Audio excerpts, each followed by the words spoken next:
A very good morning to each one of you. On behalf of Bangalore Chamber of Industry and Commerce, we welcome you all for the session on simplifying ESG initiatives organized under the aegis of the Chamber's ESG Expert Committee. The Chamber acknowledges the support of Mr. Amlan Shome, consultant Oren, for accepting the invitation to address our members. Thank you very much, Mr. Amlan Shome, for your support in this initiative. The ESG Expert Committee of the Chamber is led by Mr. B.R. Vishwas, Managing Director of Vishwas Construction Industries, and co-chaired by Mr. Rajesh Kumar Jha, Country Environment and Sustainability Manager, ABB India Limited. Mr. Rajesh Jha is with us. Welcome, Mr. Rajesh, for the session. The Chamber acknowledges the support of our members for their annual sponsorship, Messrs. Bueller, Continental, Fundermax, IAMPL, MTR, SDMIMD, Sona Group of Companies, Vishwas Group, and Wipro. Our special thanks to Mr. Shahid Hashmi, MD and CEO of Creatical Corner, for facilitating this session. Welcoming Mr. Amlan Shome once again, I would now request Mr. Rajesh Jha to take it over from here. Over to you, sir. Yeah, thank you. Thank you, Rupa Madam. So good morning, everyone. And again, on behalf of BCIC, I welcome you all in today's webinar, which is on simplifying ESG initiative. I think many of you might be attending our previous various webinars also, in fact, on the ESG, where we have been talking about that how this ESG have been helping industries and, of course, many organizations, in fact, to manage their risk and how that would be, of course, improving their overall long-term sustainability performance, right? Of course, in today's session, we have a renowned speaker, in fact, Mr. Amlan also, who have been, in fact, working with, just a minute.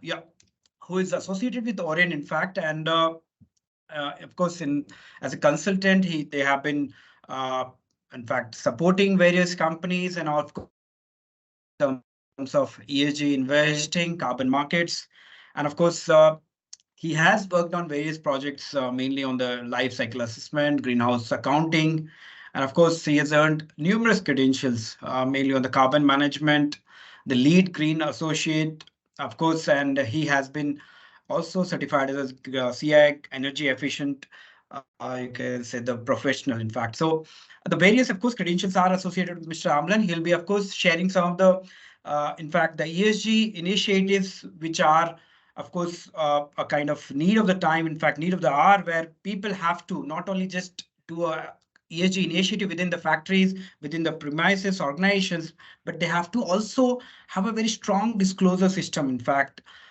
through, of course, usage of various ESG data management systems, the intelligence platforms, which would be helping them to, of course, bring a transparent disclosures to various stakeholders. I think we all are aware, not only we have to do the activity, but we have to also share among our stakeholders. Quite important, of course, to make them aware how the industries or the organization is performing with that regard. So with this, the basic, the background, and of course, with our speakers' basic introduction, I would now request Mr. Amlan to take it over. In fact, I'll just request all the audience also to put all the queries in your chat box.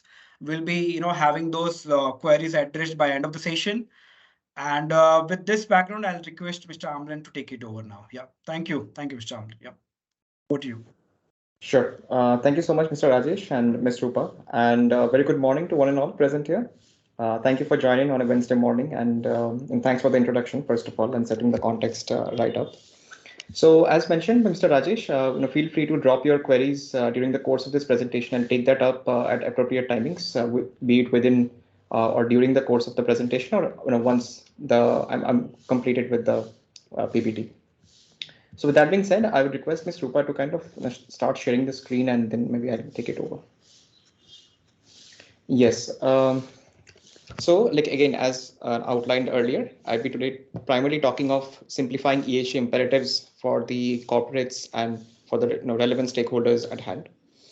And for this, I've kind of divided this entire presentation into multiple modules. If you can just move on to the next slide. So initially, I'd be outlining on the basics around ESG, what indicators would be covered under ESG. Post that, what were the major moments in time that had led to shaping up ESG in its present format. And then we'll move on to who are the major organizations or groupings today who are kind of pushing this ESG narrative into the corporate boardrooms. And then followed by, we have the multiple stakeholders who are in a way responsible for making it much more mainstream. Trying to understand how the landscape is evolving both from a global and Indian context. Then finally, we'll move on to the section wherein how ESG can be incorporated into the core business operations of a company and how technology can be leveraged for simplifying the entire process. So with that being said, or without further ado, we'll straight away jump on to the agenda of the session. So if you can just move to the next slide. Yes. So first things first, what is ESG? So although people might have very varying definitions of ESG and then looking at it from different perspectives. So for today's presentation, let's kind of be or look at it from a different lens. So it can be thought of as a risk mitigation framework. So consider ESG that it can be looked at from two different lenses. One is an internal lens and the second one being that of an external lens. So with an internal lens, the companies or the internal stakeholders would be trying to mitigate their risks to the extent possible by incorporating certain ESG factors, right? So up until now, anyways, companies had the enterprise risk management system in place, wherein they had been factoring their economic, financials or whatever other topics pertaining to the business, which was more from an operational point of view. For the next 6 months, 1 year, what could be the major hiccups for the company, and that the companies would be able to adapt or sustain their business even or despite those changing dynamics. However, when it comes to ESG, it can be thought of as more from a long-term horizon on how ESG can be leveraged for managing risks. And this again can be predominantly from two different angles. One, of course, a more tangible issue of, say, the finances and the economics of the company. So just to give an example, say a company which is in the manufacturing sector, it might have a decent amount of production that it produces, right? But they haven't really optimized now in terms of their energy consumption. So in a way, they are losing out some bit of money, primarily because for that corresponding production, they could have reduced the energy consumption to a great extent. So now going forward, if they kind of factor in those risks, they would be able to turn that into an opportunity and incorporate some of the other energy efficiency measures or like renewable energy practices, so that for that same amount of output, they can now reduce down their input. So this is in a way translating directly to cost savings, right? Similarly, from a second perspective, it can be thought of as a way it can enhance or keep intact your brand image. Very recently, the Food Corporation of India had actually called out a very leading brand for like some of its greenwashing practices or the way it had kind of marketed its products. So that particular company had marketed one of its product lines as a health drink, despite the fact that it had a huge sugar content and additives and preservatives as a part of its composition. But like it was found to be factually incorrect. And had they factored in ESG and product labeling as one of their key factors, they wouldn't have faced that backlash and that lawsuits being filed from multiple stakeholders. So this is more from a risk mitigation point of view, which is like an internal viewpoint. Now, it is also important to understand that how you are perceived by the larger audience, right? So from an external stakeholders point of view, ESG can also be leveraged. In a way, it can be a sort of a communication framework wherein, be it your consumers, be it the government, the regulators, or the NGOs, the media, etc., they are also in a way assured that the way you are conducting your businesses, you are very much accountable and transparent in the way you are going about doing it, right? So in a way, both from an internal point of view and from an external lens as well, you've kind of made sure that you come up as someone who is able to not just meet the financial goals, but also keep the brand image intact. So yes, can we move to the next slide? Yes, now kind of extrapolating the previous slide a bit further, there's a multilateral organization by the name of World Economic Forum. So for more than a decade, they have been publishing something called as the Global Risks Report. So up until a decade back, this is what the scheme looks like. They had been publishing like a report which outlines what were the major global risks that companies would be facing. So previously it was more around your economical reasons, geopolitical confrontations, and some of the other like issues which are more pertaining to like the finances of the company or the global macroeconomic situation. But of late, fast forward to today, uh, this is the latest global risk report 2023, and you can very well see that from just purely a economic or like a financial point of view, things have transitioned to more of environmental and social reasons. Now, going forward, if companies fail to adapt to any of these risks, they would be very well out of business, or at least a good chunk of their business might be unoperable. Right? So, in a way, they have to factor in this sort of risks for them to sustain in the longer course of time and ensure that with the changing dynamics or the changing landscape, be it in terms of climate change, be it in terms of income inequalities, or maybe even the advent of technology such as AI, they're able to adapt to all of this circumstances and in a way upgrade themselves and be able to meet up to the rising expectations of all these developments. Yes, can we move to the next slide, please? So, predominantly when we talk of ESG, these are like the broader set of topics that we would kind of talk of. From the environmental side, it's predominantly carbon emissions, biodiversity risks, water stress, toxic emissions, raw material sourcing, and so on. Whereas when we talk of the social angle, it is again primarily to do with your labor management, your employee benefits, your chemical safety, access to finance, and so on. And finally, when it comes to the ethics side of things, we generally discuss about topics pertaining to your board diversity, executive pay, business ethics, anti-competitive practices, your tax transparency, which is of course a very important topic, and finally your anti-corruption and anti-bribery practices. So these are like the larger set of indicators or topics that we would be looking at when we are dealing with the larger subject of ESG. Yes, please. Now, to understand how or what the present landscape looks like, and also the developments that are going about across the globe, it's important for us to take a step back and look what has happened in the past 1 or 2 decades, so that it kind of gives us a context of how like the situation has evolved over the last 2 decades in this century, and what we could also anticipate going forward. So here I've kind of listed down around 20 odd incidents across the globe, which had in some way fueled this entire ESG narrative, this more into the corporate boardrooms. If I'm to handpick a few, let's talk of the issue around the British Petroleum's Deepwater Horizon oil spill. So back in 2010, British Petroleum was involved in this entire controversy where due to some complacency in their operations and also mismanagement, there was a huge oil spill in the Gulf of Mexico, and that had resulted in like a devastating impact on the local aquatic or marine ecosystem, and also people who are very much dependent on that ecosystem for their livelihood. What followed was a series of legal lawsuits, and they had to face the wrath of public and also the regulators and jurisdictions. Close to $60 billion of fine were imposed on them, and the management had also to sue because of this entire incident. Post that, like another incident which became very popular back in 2015 was Volkswagen's emissions testing scandal, right?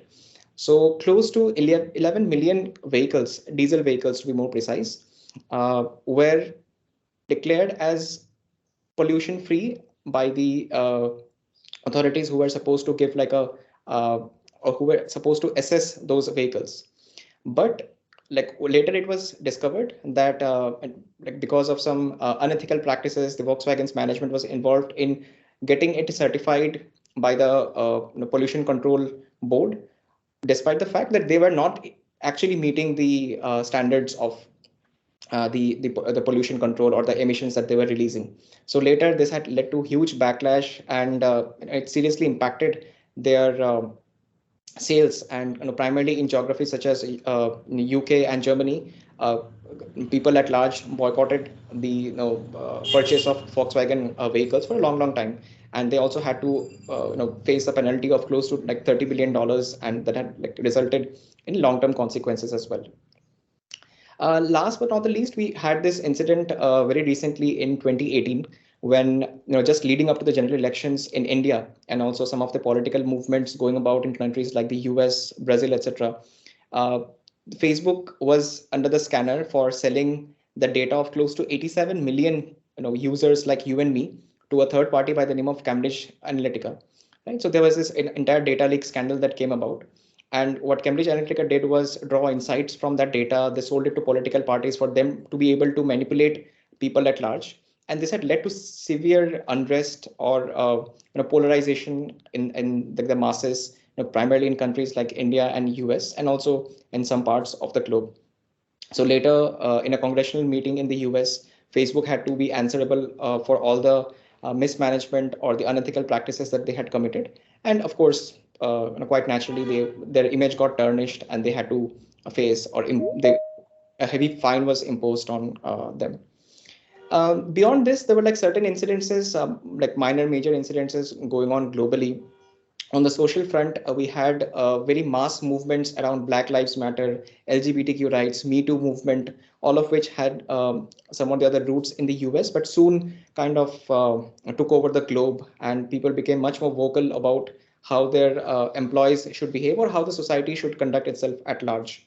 Beyond that, from an Indian context, if I talk of like in the later half of 2010, we had the Tata Group mystery dispute, and also the ICICI Bank Videocon case fallout, which had raised serious concerns about the topic of corporate governance in India. And of late, just it was last year when the entire Bharat Pay saga kind of unfolded, and it had also like raised serious apprehensions of how the corporate governance landscape was shaping up in India. So, and that posed that there were certain like multiple checks and balances put in place, but these were like some of the watershed moments in history that had kind of pushed this entire ESG narrative further, and has led to us arriving at a situation where we are today.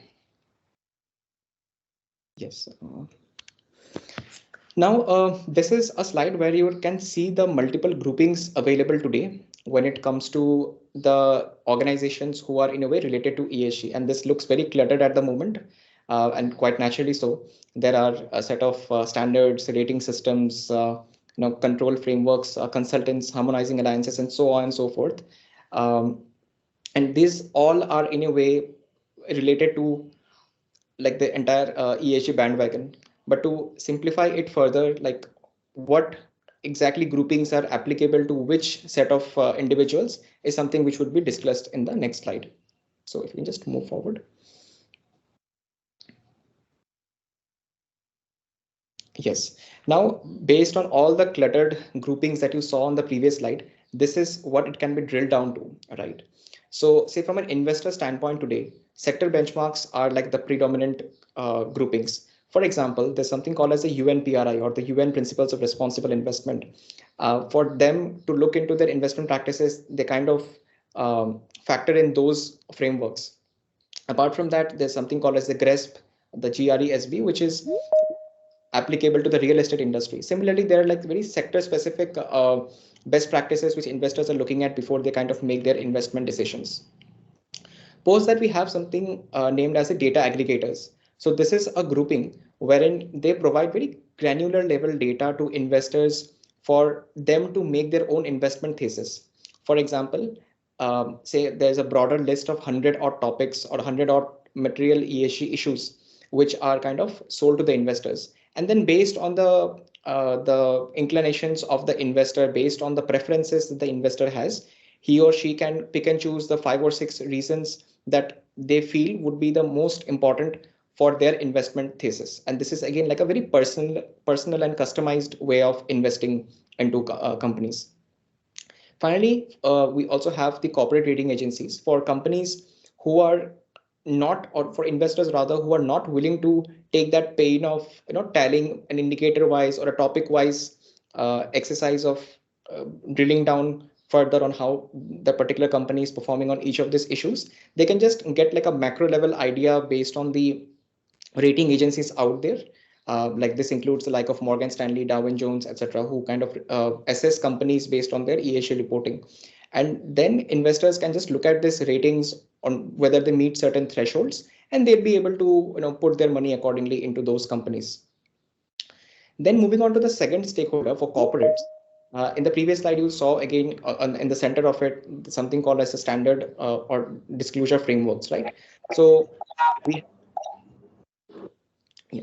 So, I mean, we have the BRSR, which is a homegrown framework in India. Beyond that, there are multiple frameworks which are globally accepted, the likes of the GRI, the TCFD, the SASB, and so on.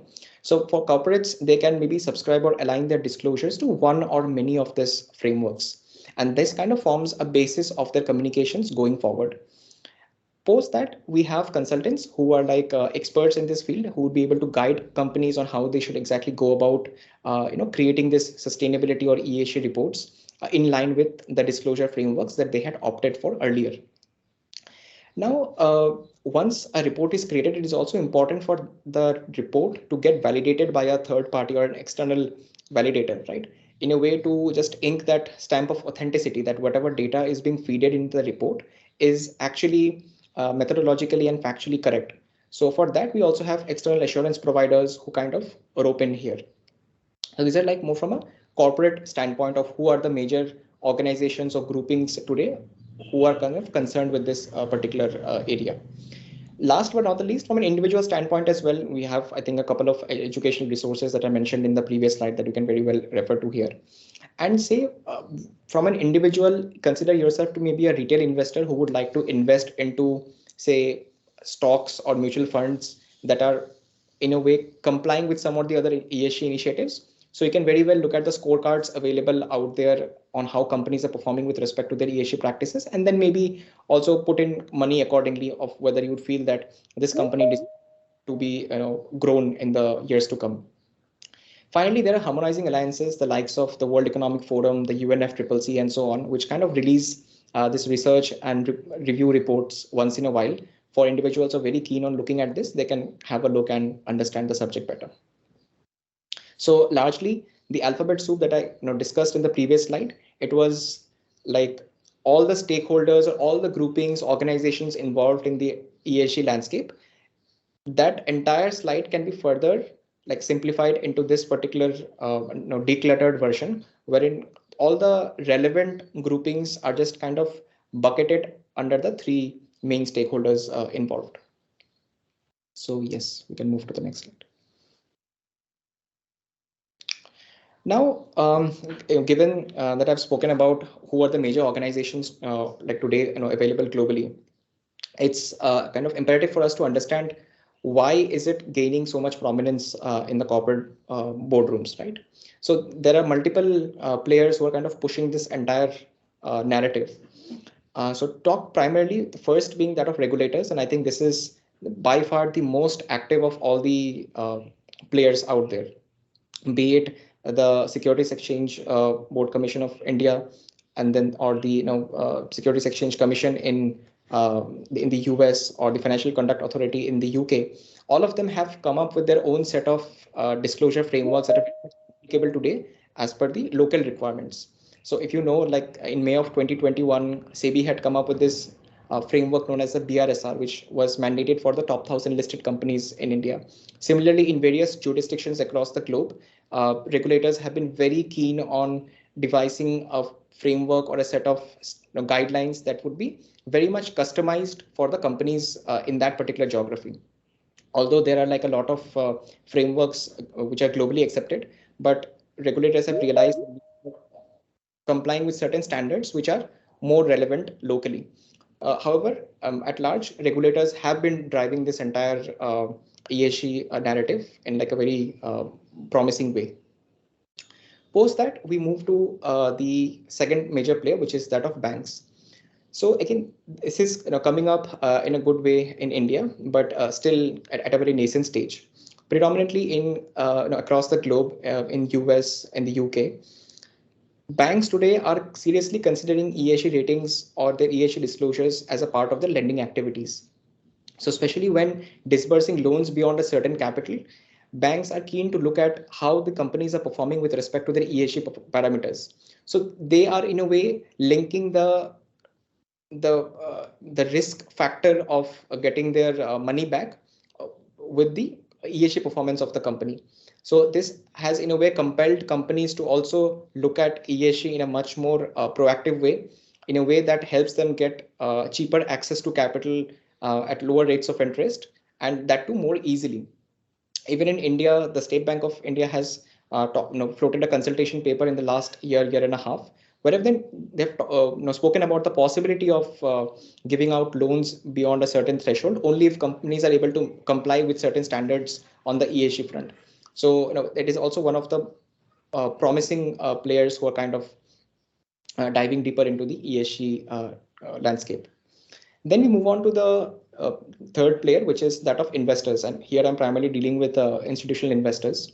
So all the global players, be it the likes of JP Morgan, Goldman Sachs, etc., they have for a long time been anyways advocating for ESG to be incorporated into their portfolio companies. And initially they had started out with at least close to like 10-20% of their companies that they have invested to comply with some bare minimum requirements on the ESG front.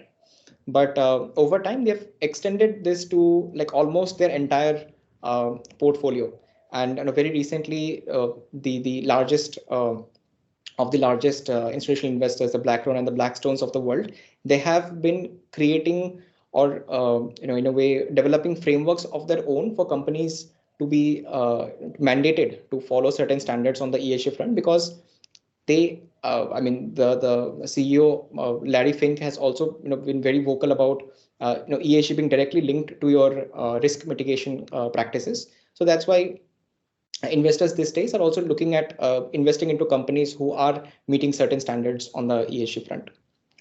Then we move to the government part, wherein of late we have seen that a lot of countries globally, including India, have committed to some other environmental targets or climate change targets, right? And the most common one that you must be familiar with is the net zero target. So in India, we have a long-term net zero target of 2070. In China, it's 2060. And similarly for countries in Europe, it's much earlier, as early as 2030, 2040, and so on.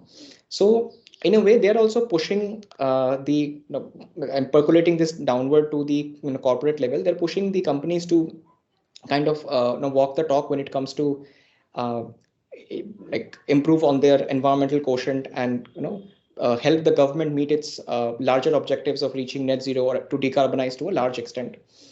And beyond this as well, governments today have like in a way also made it mandatory, or like is in the process of making mandatory for companies to like comply with certain ESG norms before they file the listing norms, right?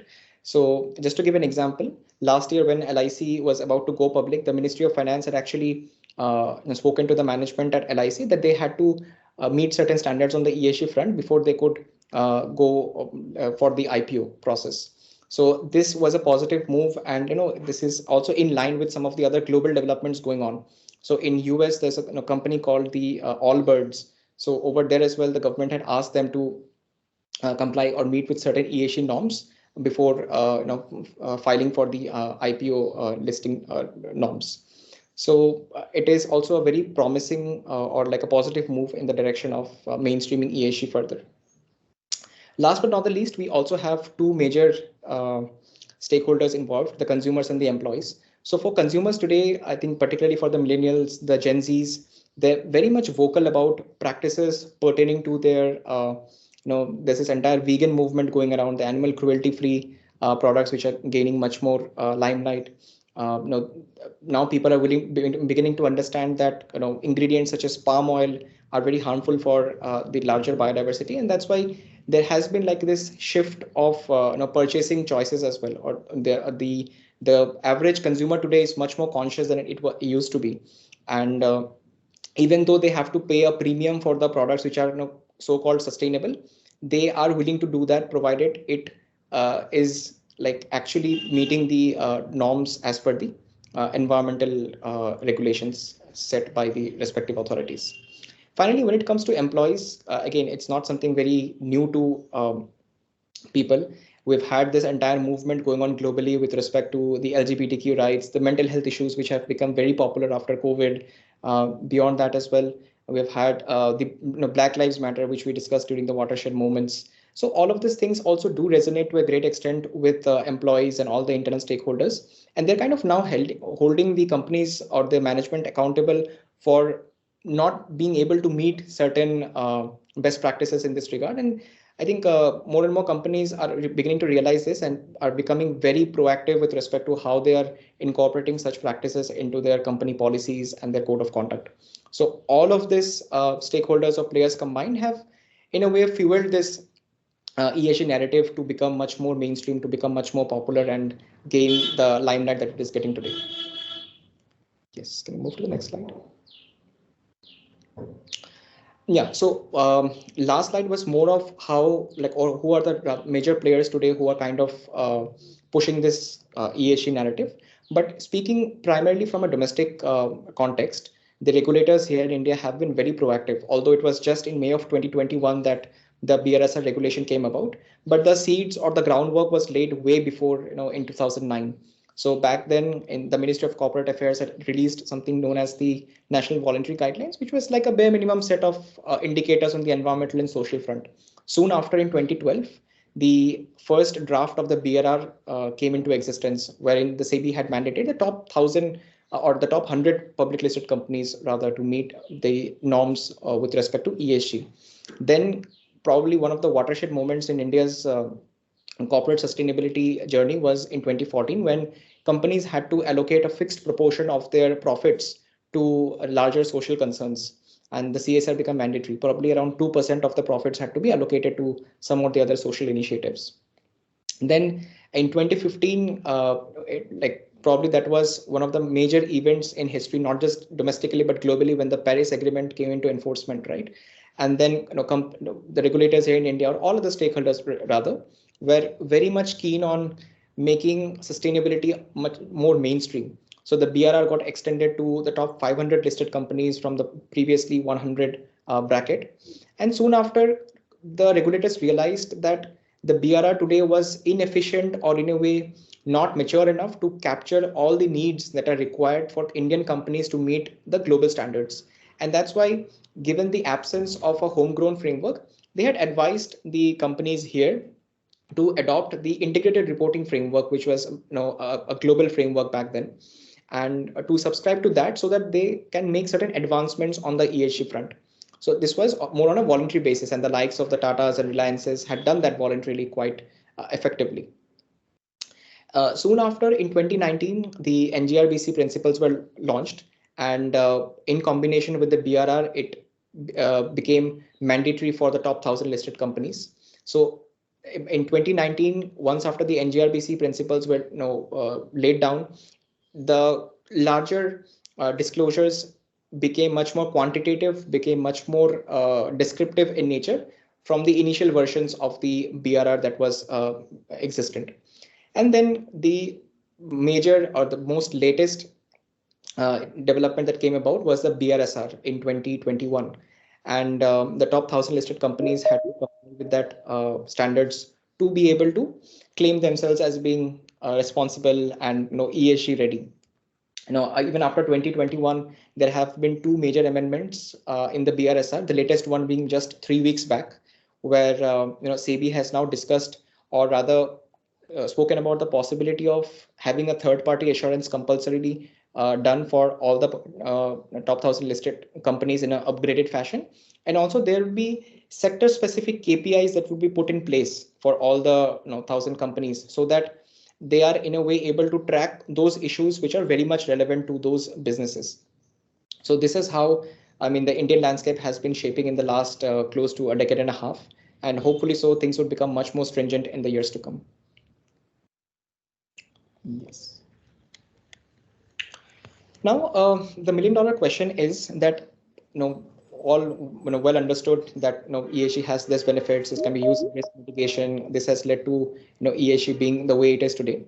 But for a company who is just beginning or embarking on its ESG journey, how do we exactly go about, in a way, figuring that out?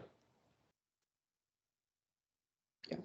So the first and foremost step is to set up an internal team, and ideally the CEO is the person concerned who should drive this entire movement. Of course, maybe the entire C-suite management, the directors and the respective heads of department should also jump in. But predominantly the CEO, probably in consultation with the chief sustainability officer, is someone who should be looking at it in a bit more detail. Once we have kind of sensitized an internal team, then comes the question of selecting an appropriate framework. Now, for some companies, it is quite obvious that if it is a mandate by the regulator, they have to comply with the local norms of that country. For India, we have the BRSR, the Business Responsibility and Sustainability Report, that the top 1,000 companies have to any which ways adopt, right? But beyond that, if companies are doing it on a voluntary basis, they will have to understand what are the key stakeholders involved whom they would like to address with the help of their ESG communications. So if they would like to include like a wider set of stakeholders, they can very well opt for the GRI. If they are more focused on their climate related risks, they can opt for the TCFD and investors who are sitting in Europe today, so on and so forth. Like depending on your requirements, depending on the geography, depending on the size and shape of the country or company rather, you can very well pick and choose the framework that is relevant for your business. Next in line, we have the stakeholder mapping. So what follows after selecting a framework is that you have to identify certain KPIs and material topics for the business. For that, what is most relevant as of today is that you need to identify whose inputs today matter the most for your company. Is it just the senior management? Is it also your employees, your consumers, your vendor partners, or any other stakeholders? So one of the upfront activity that needs to be done is to first of all figure out whose inputs or whose viewpoints would be that you would take in during the course of this reporting or integration journey. So once you have kind of identified that, this would make things much more simpler in the upcoming stages. So once this initial activity is set up, we move on to the section of maturity analysis. So with maturity analysis, what I mean today is that on an absolute scale, if today you have decided that I would like to go for an ESG integration or create an ESG report, I'll have to assess myself that where do I exactly stand today in terms of my practices and what are the gap areas that I would like to bridge during the course of this engagement, right? So we can kind of look into the policies that we have, the data sets that we possess, the initiatives that we have already taken, the awareness levels of the senior management, right? So based on those 4 or 5 pillars, we'll get an understanding that yes, these are the areas that we have already worked upon, and these are the areas that we need to bridge during the course of the next 6 to 12 months or even during the longer horizon. Absolute level benchmarking. Post that, we have something called as the peer benchmarking. So for peer benchmarking, what we do is essentially try and compare ourselves with some of the leading players in the same industry. For example, a company today in the oil and gas sector, say it's X, they will look into what are the best practices of the other oil and gas players in the market, right? So it is more of a comparative analysis that for each of the indicators that I'll have to report as per a particular framework, where do I stand today in terms of my approach, in terms of my understanding, in terms of my data availability with respect to that particular player or players, right? So first we do it on an absolute level when it comes to maturity analysis, and then we do it on a relative level when it comes to peer benchmarking on identifying what are the shortcomings with respect to a particular player in the same industry, right? So once this initial assessment is done, or to understand what are the gap areas, what are the delta areas that we have to bridge in the short and long term respectively, we kind of move into the next step, which is that of data management, right? And this data management is primarily to do with your ESG reporting and also some of the other strategic initiatives that you would be taking on the ESG front. So this would be discussed in a bit more detail in the upcoming few slides. But data management is essentially collating data from multiple locations, from multiple stakeholders who are involved in integrating ESG, and then helping it in the communications and strategic decision making in the company. So next in line, we have something called as the performance metrics. So as I mentioned during the heading of stakeholder mapping, it is important for us to realize whose inputs we would like to take to account for on what are the key drivers for the business today. So in this step of identifying performance metrics, we kind of drill down on those probably 5 or 6 topics that we feel are the most relevant for the business. Just to give an example, say today a company in the oil and gas sector, for them carbon emissions is one of the predominant factors that they need to consider, right? Similarly, employee health and safety would also be one of those reasons that they would be looking at in a very serious way. On the other hand, a company may be in the BFSI sector. For them, gender diversity or cybersecurity would be of prime concerns, right? Similarly, every company would have their own set of material drivers or key performance indicators that they would like to track, and which are very much relevant for their business. In a way, if anything goes wrong in those particular areas, there is huge chance that the companies would tomorrow incur heavy losses, both in terms of finances and also in terms of their brand reputation. So once we've identified the KPIs and the material topics that we would be tracking over a larger course of time, we move on to the section of setting up ESG goals. So again, something which I discussed some time back was that governments today are committing to net zero targets, right? So even at the corporate level, companies are today committing to some or the other initiatives. On the environmental front, they have set targets that they would like to decarbonize by say 50% in the next 10 years, or they have a like a goal to achieve zero harm or zero fatality in their manufacturing facilities and so on. So in this way, there are different goals that are being set up by the company, and these are the goals that they would like to track over a longer course of time. Have interim targets to also ensure that they're well on track to meet those ESG goals. So for different companies, this can be very different. For some companies, say a company in the FMCG sector, for them water stress might be of prime concern. So they would have certain practices in place that would help them kind of reduce their dependency on water where there is serious issues, or like there is a water scarcity, to be more precise. Once you have set up the ESG goals, we move on to the section where we get started with the disclosures preparation. So once you've figured out what the KPIs are for the business, what ESG goals are being set up for that particular company, and you have figured out a way to manage the data across all the departments and locations, we come to the section of like creating a report, which is kind of important for forming your communication strategies that would follow in the next step. So disclosures preparation is nothing but the initial framework or the standard that you chose in the second step. Aligning to that would be collating the data, and then the outcome of this entire process would that you would be having a report which would be in line with that particular framework. And now taking excerpts from that particular report, you can form your communication strategies. You can very well appeal to a certain section of stakeholders, say be it the investors, be it the customers, be it even your employees. That, for example, for the investors, they might very well be keen on looking at those areas in the report which are to do with how those risks are kind of translating into the financial impacts. For employees, maybe they are more keen on looking at the social practices of the company.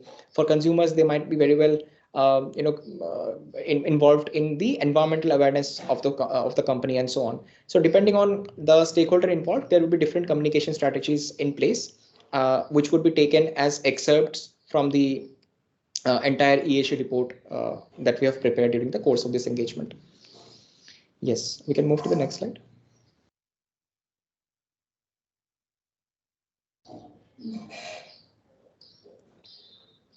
Yeah, we can move to the next slide. That's fine. Yes, so as promised in the previous slide, this is a point that I would like to emphasize very deeply. So today, like the major challenge when it comes to ESG integration is that of data. Most companies today don't have the data, and that too in the right format. Say the case of a person who is acting as a chief sustainability officer or an ESG head of a company and is taking ownership of kind of integrating ESG into the entire company, right? So for him or her to fetch the data, this is how the scheme of flow would look like. He or she has to coordinate with all the department heads, be it the HR, ops, admin, legal, finance, or the sales and marketing, or even beyond that, right? Beyond this, the further layer of complexity that gets added up is that all of this, respective heads of department or the persons concerned are sitting at multiple locations, either in the HO or in the manufacturing facilities, or they may be even a part of their vendor group and so on. So the data would get scattered because of all of this parties involved.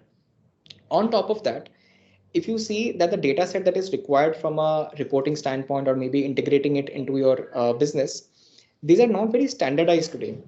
And with that, what I mean is on the right side of the image, you can see that the data sets that are available is in multiple formats. Say, for example, you have your electricity bills, right? Which is again, in the written format.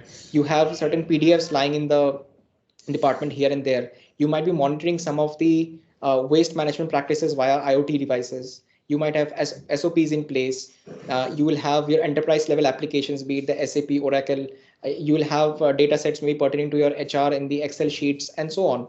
So like given the lack of standardization of the way we are collecting data, it creates further chaos. So one, of course, there are multiple parties involved, there are multiple stakeholders involved.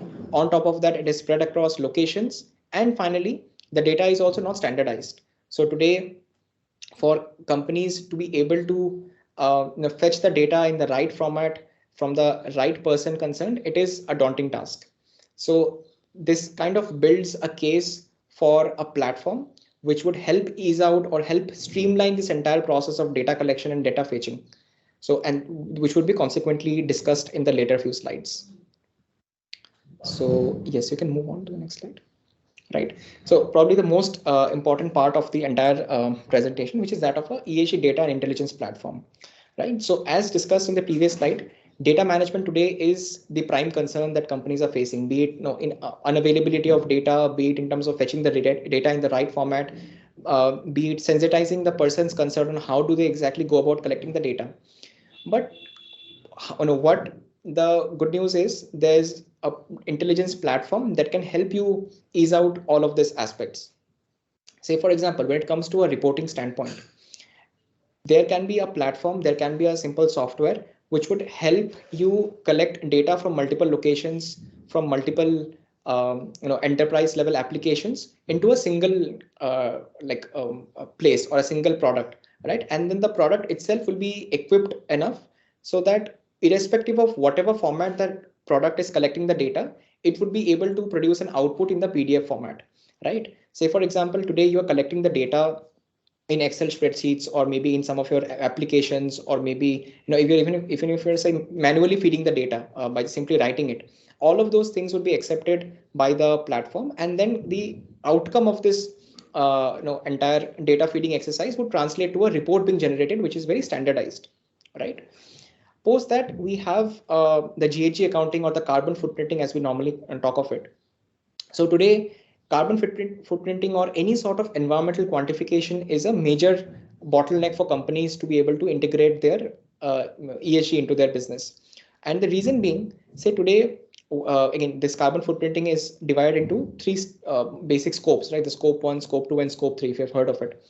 So scope 1, kind of talks about your data pertaining to your fuel consumption, and scope 2 to do with your electricity and energy consumption, and scope 3 is mostly to do with your calculations pertaining to your vendors or supply chain partners. Now, the area where it gets more complex is that the data or the format in which we are collecting the data is not the exact format in which it has to be produced in the report. For example, the fuel consumption data today that we are collecting from the companies, that has to be converted to a corresponding emissions number, right? And only that emission number has to be fed in the report. So for that, we need to select a GHG accounting framework. We need to select the right set of emission factors, the global warming potentials, and so on. So this kind of creates a very complex process on how do we exactly go about quantifying the fuel consumption data, the electricity consumption data into the corresponding emission equivalents, right? So for this, again, the platform that I'm speaking of comes in very handy, where all the calculations or the methodology that is required to do this conversion is inbuilt in the product. So all you have to do is collect the data in the raw format, which is that of your electricity bills, or maybe your fuel consumption numbers, or maybe taking in data from your say how much your employee is commuting in terms of the kilometers, etc., and then feeding it into the platform, and the platform itself will be able to give you like a final output or a final number in terms of what is the corresponding emissions because of your operations. Then if you move on to the topic of sustainability goal tracking, so as also outlined in the previous few slides, companies these days have targets pertaining to maybe the net zero or some of the other KPIs that they might have pertaining to waste, water, energy, etc., right? So these are typically like very long-term targets, maybe over a horizon of 10, 20 years. So what gets like done is at the interim level as well, they'll have certain targets, maybe on a biannual basis or like once in a year. They'll look at those short-term goals that will kind of help them understand whether they are on track to meet those long-term objectives or not. For example, if a company has a goal to reduce their emissions by 50% in the next 10 years, they need to ensure that every year they're reducing close to 5-10%, right? So for that case, they will have those interim targets built in place, and based on the practices that they have today, be it, say, for example, they are adopting renewable energy, they are subscribing to some energy efficiency practices, because of which the emission gets reduced. But how much it is getting reduced and whether it is in line with the larger terms or not is something which the product would be able to tell you in a bit more detail, right? Then comes the section of benchmarking. So, as again, also something which I had highlighted previously, benchmarking is the exercise wherein you kind of compare yourself with the other players in the industry. So for each of the indicators that are required from an ESG reporting standpoint, you will have a good number of players whom you can tally your performance with.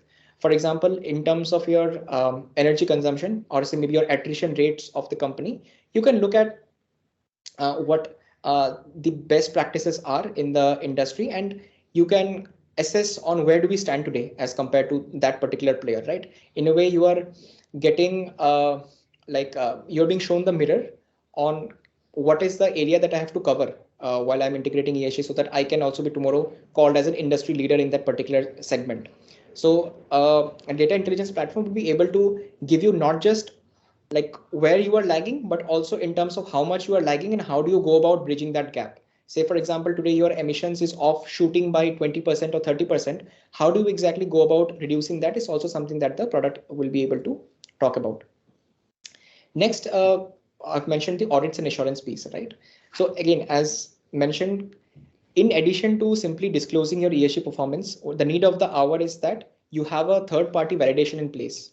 And with third-party validation, I mean that the report needs to be verified by an external agency who is not involved in creating the report, be it the company itself or the external consultants who are doing it. So this, in a way, ensures that whatever data that you have fed in the report or the methodology that you have subscribed to is very much in line with what is exactly required. So over here, the way in which the product exactly comes in handy is that once you've fed the data sets that are required from a reporting standpoint, then later in the traditional practice, what would be done is that there will be like a to and fro communication via emails or maybe via WhatsApp to share the supporting documents, say the electricity bills and so on. But that kind of gets eliminated if you opt for a data intelligence platform. So in the platform itself, you'd be able to feed the data, which I spoke about in the ESG reporting process, that all the data gets fetched from multiple locations, right? In terms of your applications that you have at your enterprises, be it in terms of spreadsheets, be it in terms of PDFs, etc. And then once you have fed all the data into the platform, you can also provide supporting documents. And these supporting documents can be something as simple as like an electricity bill, or whether you have some internal documentation in place, which kind of proves the point that you are actually doing what you are kind of feeding into the report. So the platform itself will be able to suffice the need of both creating the report and also getting validated by a third party without the hassle of opting for other platforms to communicate to get the supporting documents. So this is how it kind of eases this entire process. Next, we talk of sustainable supply chains. So this is kind of an extension to ESG reporting, right? So with ESG reporting, you're kind of restricting your operations within the periphery of the company. But once you are extending it to your vendor partners, it becomes even more complex, because especially for companies in the pharma sector, in the oil and gas space, they have like a robust network of vendor partners that they depend on or they heavily rely upon. So to ensure that they are also subscribing to some sustainability norms, the data collection exercise becomes a huge problem or a bottleneck for companies to be able to understand where they kind of get this data. So with the help of platform, again, similar to what an ESG reporting does, it kind of helps you get the data from each of the vendors, and then you are in a way able to draw insights from the data. You can bucket the vendors into different classes, whether this vendor is able to meet certain thresholds on the sustainability front, or whether they are lagging behind in terms of their overall sustainability practices. So be it in terms of their scope 3 emissions, be it in terms of their labor assessment practices, you can simply have those questions inbuilt into the platform, and you can shoot that to multiple vendors, and the vendors will be able to talk to the platform and fetch provide the data relevant, so that you can be able to assess that these are the vendors that are sustainable and these are the ones not, and the ones that are not, maybe you can just ensure that they are falling into the bracket of being sustainable in the longer course of time. So this is more of like this segregation model for your vendor partners. Post that, we move on to the heading of emissions mitigation. So as I've spoken time and again about net zero targets, about decarbonization, companies these days are very much keen on reducing their emissions, be it by incorporating practices with respect to the renewable energy, or maybe to do with their uh, say the energy efficiency practices. They proactively are setting long-term goals on how much they should reduce, what would be feasible for them, and they also have interim targets in place. Now, with the help of an emissions mitigation like module in the platform, what it can do is, based on the inputs that you provide to the company, be it in terms of what is the scale and size of the company, what is the financials of the company, how the operations are spread out across how many locations, the number of employees and so on, it can kind of give you a recommendation that this is the exact approach that you can take. So it's kind of an AI model which will help you understand how much you should reduce, the different ways in which you should reduce, and by when should you reduce. So all the three things would be very well outlined in the emissions mitigation plan that would be put forward by the data intelligence platform. Last but not the least, the probably one of the most booming topics out there is that of climate risks. So, and this is a very interesting topic actually. Of late, I just came across a news wherein properties in Miami now have become uninsurable because of the rising sea levels. And across the globe, in India as well, there are a lot of cities, metro cities, including the likes of Mumbai, Kolkata, etc., that are very vulnerable to climate risks. Now, the approach of looking at it is that today banks or any financial institutions, in terms of their credit lending activities or their practices, they are factoring in the vulnerability of the company with respect to its climate risks. And so where the manufacturing facilities are based, whether the supply chain passes through an area which is very susceptible to one or the many climate risks, be it the forest fires, be it floods, etc. And then they kind of put an additional premium or additional rate of interest against those risks if companies are not able to show that they would be able to mitigate those risks if such a situation arises. So in a way, if companies are looking at it proactively, they will be able to hedge their risks in a better fashion. Say today, there was this recent forest fires in Sydney, California, etc. So for companies who had the supply chains as passing through those areas, they would very well have other places where they could procure the raw materials or pass through their supply chains, so that it is like not putting all the eggs into one basket and reducing their risks to the extent possible. So this is an area where financial institutions, primarily banks, are looking very proactively, so that they also can mitigate the risks to a great extent by disbursing loans or capital to companies who are in a way looking at climate risk much more proactively. So I believe that brings us to the end of the session, and just move to the next slide just to ensure it's all good for now.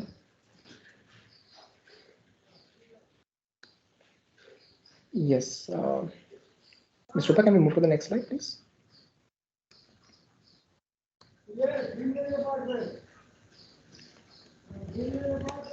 Just a moment, sir. I'm moving it. Sure.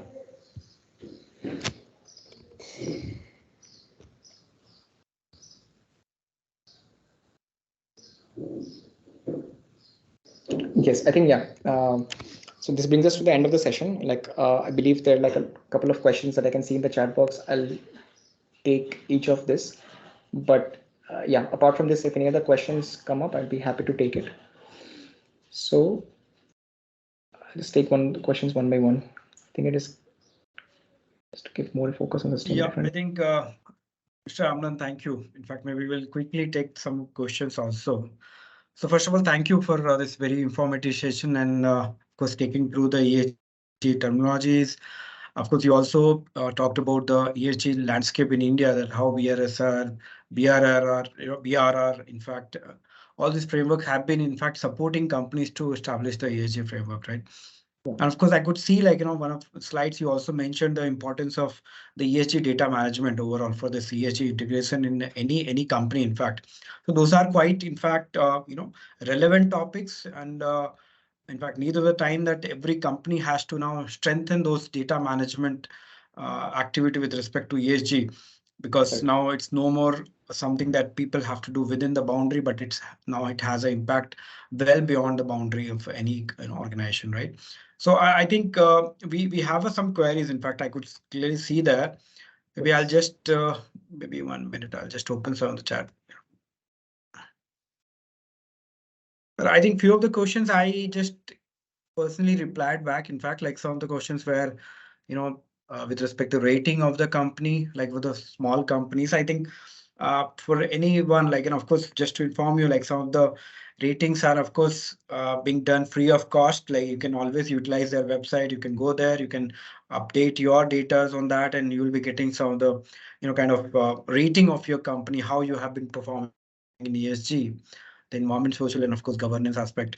And of course, I could see some of the questions with respect to how the external organization is supporting companies to build this, kind of system or the data management integration system, in fact, so that they can strengthen the overall ESG performance, right? So I think, Amlan, I think you also showed in your slide, right, that in various aspects, in fact, the data management and of course, the sort of can be online system or any platform, in fact, can help us to further strengthen the data. So what's your view on that? Like, of course, there are multiple companies, there are multiple, people who are there in the market who are supporting us, but anything, any comment from your end, like with respect to, I think Vanishri's question on external organization will help us to build this particular, sort of data management system and all. So any thought on that? Yeah, please.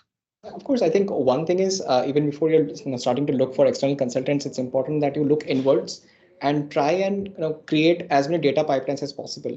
So with that, what I mean is, see, whatever policies are required today from an ESG standpoint, you can just look up for any framework available, be it the BRSR, the GRI. You can get to see that whether it be the whistleblower policy, with the tax transparency, be it the environmental impact assessments or employee benefits and so on. So you can just work around those like policies internally, even in terms of data sets, right? So when it comes to like your particularly environmental parameters, be it the energy, waste, water, etc., a lot of companies, what we also recommend is that they install like real-time based monitors, so that kind of help them get the data to a very granular level, or like getting real-time insights on how they're faring in terms of their environmental resource consumption. So, and then post that, if you talk of how this entire data management piece works, see, traditionally, I'm like nothing against doing it in a more manual process. That is probably comfortable for a lot of people out there, but it is also seen that it is an inefficient process or an ineffective process as well, because going to and fro to the locations and then meeting the persons and fetching the data is somewhat of a cumbersome process, right? So be it any data intelligence platforms out there in the market, we are also assisting companies regarding the same.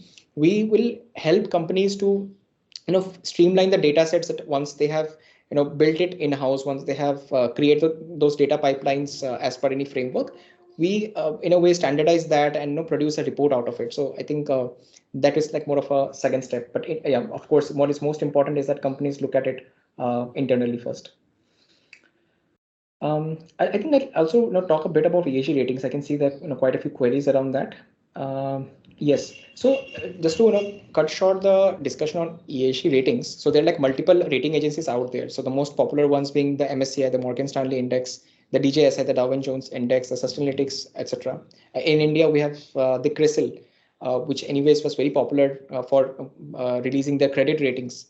Up until now, in the last 2 years, they have also extended their ratings to ESG ratings for companies, and they have the widest database, close to 650 odd companies from an Indian context, right? So now, how this exact rating system works is different rating systems again have a methodology of their own, wherein for some rating providers, it is just scraping data from whatever is available in public domain, be it in terms of their sustainability reports, But for some others, it is more of having a questionnaire on their own. For example, Dow and Jones today, they send a questionnaire to each of the companies, and once the companies fill up those questionnaire, they will give a rating of that own. Whereas for companies such as Morgan Stanley and Sustainalytics, they scrap the data available in public domain, be it the sustainability reports, be it the alternate data in terms of how the company is projected in the media, right? The statements from the senior management and so on. So all of those things also gets factored in, and there is a single number that gets consolidated and is an indicator how the company is performing on the ESG part. I think there's a participant who mentioned EcoVadis. So yes, EcoVadis is also a way in which you can get it is more of a company specific rating, wherein once you register onto the EcoVadis platform, you'll be getting a customized questionnaire as per the size and scale and operations of your company. And once you fill in those questionnaires, you will be kind of bracketed into one or many categories, starting from bronze, silver, gold, all the way to platinum. So this is if you want to kind of assess yourself on how you're faring in terms of leadership practices and like kind of get it in a more customized format. I believe EcoVadis or DJSI is the way to go. Great. I think there is no other question. Maybe I'll have one question to you, Mr. Amlan. So you also mentioned, right, that the intelligence platform role in data management. Of course, there are multiple aspects where there. With respect to supply chain, in fact, like it's one of the challenging area for all the companies, like, because within the factories, I think people have been having lots of technologies in play, Power BI based, of course, solution. We have, in fact, so the leading, in fact, this, electronic and electrical companies, they are also offering BMS system, like, of course, EBB also does that. In fact, lots of systems are there which will grasp the data and it will take it, in a single platform. And of course, entire data can be managed, right? But only thing is when it goes out of the boundary where your supply chain and all. So how it has been really helpful. Have you seen some of the good companies where some of the good technologies with respect to the supply chain has helped them? Do you have any live example or to share with us, in fact, now? Not live examples as such, but in terms of like helping you understand how it is exactly working out. So as I mentioned, for companies predominantly in the oil and gas and pharma space, they have like vendors which can go in thousands, right? And if you kind of include the tier 2, tier 3 vendors, it can be even more. Just multiply that multifolds. So then so today, I mean, the reason also for doing this entire supply chain assessment is that for companies in India, especially who have a substantial export to countries in Europe and US, they'll have to ensure that they are being responsible because that is a big push that is coming from those areas of the globe, right? So what a supply chain intelligence platform does is essentially, one, of course, the predominant step is to collect the data, to fetch whatever is required so that you can draw insights out of it. And then you are in a way able to judge or assess on how these companies are performing with respect to this parameter. So there can be industry benchmarks.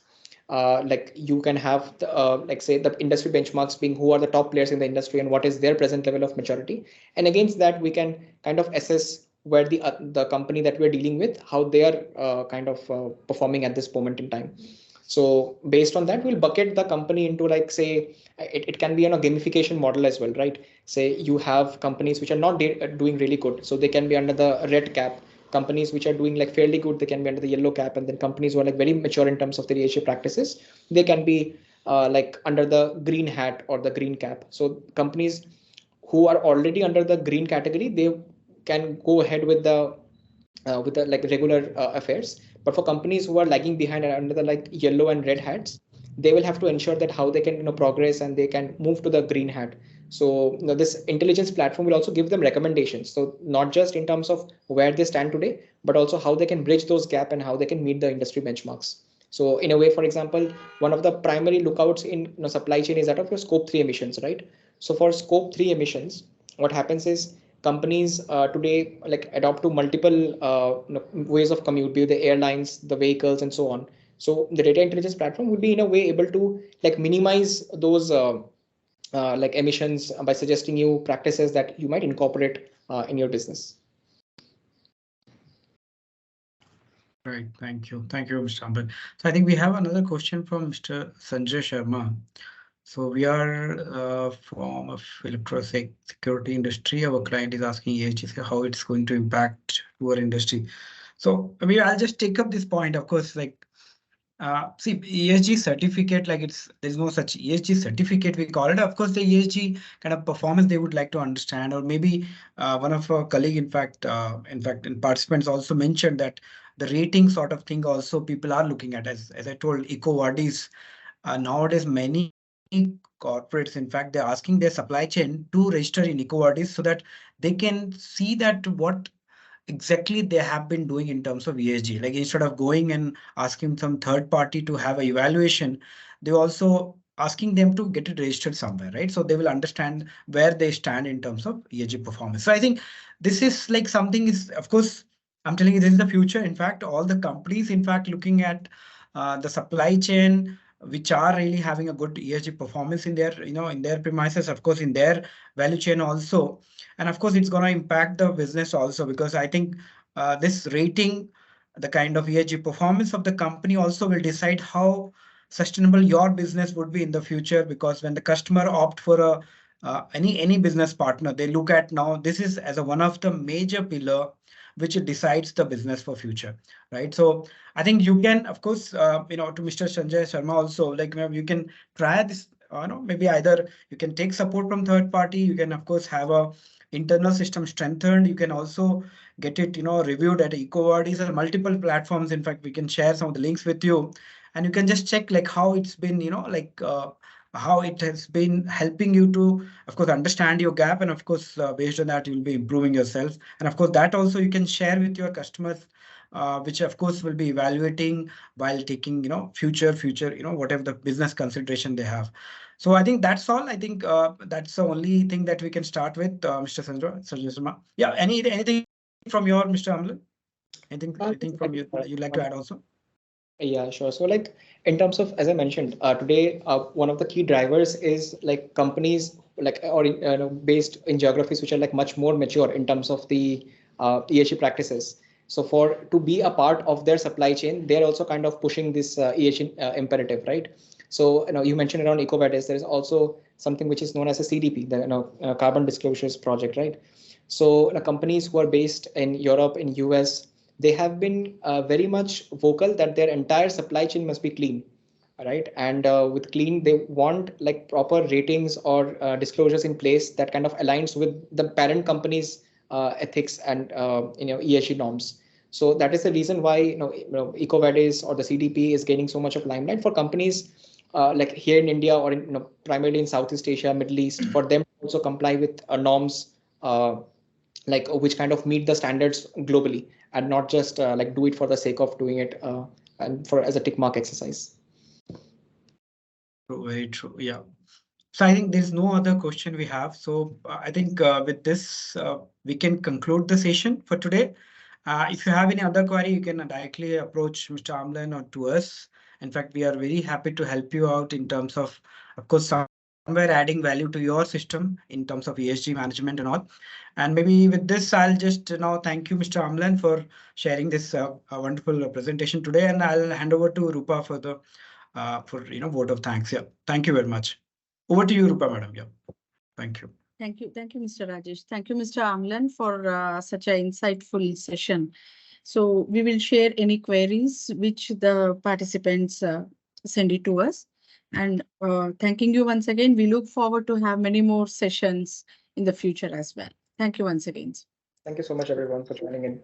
Have a great day. Thank you very much. Thank you, everyone. Have a great day.